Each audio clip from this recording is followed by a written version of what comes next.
नमस्कार मित्रांनो, विविध माहिती संग्रह चॅनलमध्ये आपले स्वागत आहे.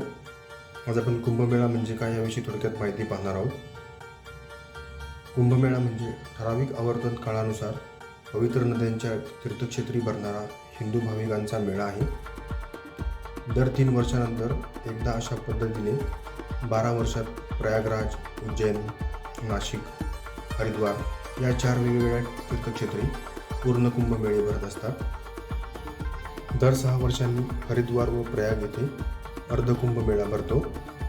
12 पूर्ण कुंभमेळ्यानंतर तब्बल 144 वर्षानंतर प्रयागराज येथे महाकुंभमेळा भरतो. सूर्याभोवती भ्रमण करणारे 9 ग्रह एका रेषेत येतात. त्यावेळी सूर्याचे किरण ज्या स्थानावर पडतात तिथे कुंभमेळ्याचे औचित्य असते असे मानले जाते.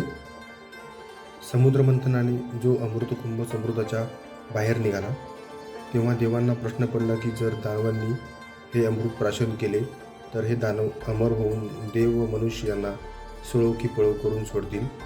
तेव्हा देवांनी इंद्राचा पुत्र जयंत याला अमृतकुंभ घेऊन आकाशमार्गे पलायन करण्यास सांगितले. या अमृतकुंभाला देवांपासून हस्तगत करण्यासाठी दानवांनी देवांशी 12 दिवस भयंकर युद्ध केले. या युद्धकाळी अमृतकुंभामधून 4 थेंब पृथ्वीवर, 4 थेंब स्वर्गात व 4 थेंब नरकात पडले. पृथ्वीवर अमृताचे थेंब हरिद्वार, प्रयागराज, उज्जैन व त्र्यंबकेश्वर या 4 ठिकाणी पडले, म्हणून तिथे अमृतकुंभ मेळा साजरा केला जातो. शाही स्नान हे कुंभमेळ्यातील विशेष आकर्षणाचा केंद्रबिंदू आहे.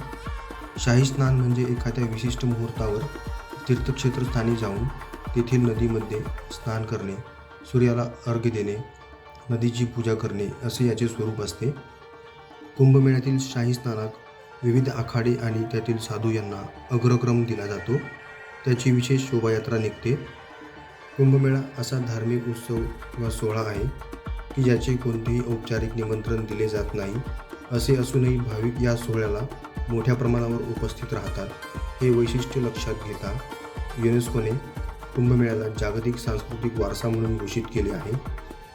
कुंभमेळ्यात विविध आखाड्यांच्या साधू मंडळींचा सहभाग हे याचे वैशिष्ट्य आणि अविभाज्य भाग मानला जातो.